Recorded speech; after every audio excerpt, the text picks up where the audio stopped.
Une autre affaire que les gens commencent à réaliser massivement, c'est la vérité par rapport au vaccin COVID puis par rapport à toute la pseudo-pandémie aussi. Je dis pseudo parce qu'en réalité, c'était pas réellement une pandémie, hein, pour ceux qui le savaient pas. D'ailleurs, il y a un certain Denis Rancourt, peut-être que vous le connaissez déjà. Lui, c'est un Ontarien qui est titulaire d'un doctorat en physique. Il a été professeur à l'Université d'Ottawa pendant une dizaine d'années.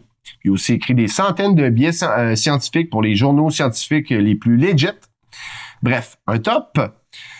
Alors, c'est là-dessus qu'il s'est penché avec son équipe. En fait, ils se sont basés sur ce qu'on appelle le ACM Data, le All Cause Mortality Data, hein, pour prouver que, first, il n'y a jamais eu de pandémie, puis aussi que toute la surmortalité qui a été enregistrée pendant la COVID n'était pas liée au coronavirus, mais bien aux mesures sanitaires, donc les lockdowns, les masques, etc.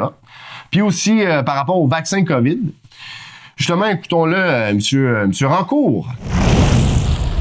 As far as I can tell from all-cause mortality data that we've been studying extensively for a long time, there's no such thing as a viral respiratory pandemic. He explains all this in his essay entitled There Was No Pandemic, which you can find on his Substack. There was no pandemic, in the sense that there was not a particularly virulent new pathogen that was spreading and causing death.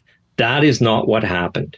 What happened was huge assaults against vulnerable people by many different methods. And every time you did that, you caused excess mortality. In all the countries where they were not doing that, there was absolutely no excess mortality, even if it was a jurisdiction that was right beside the one that was doing this.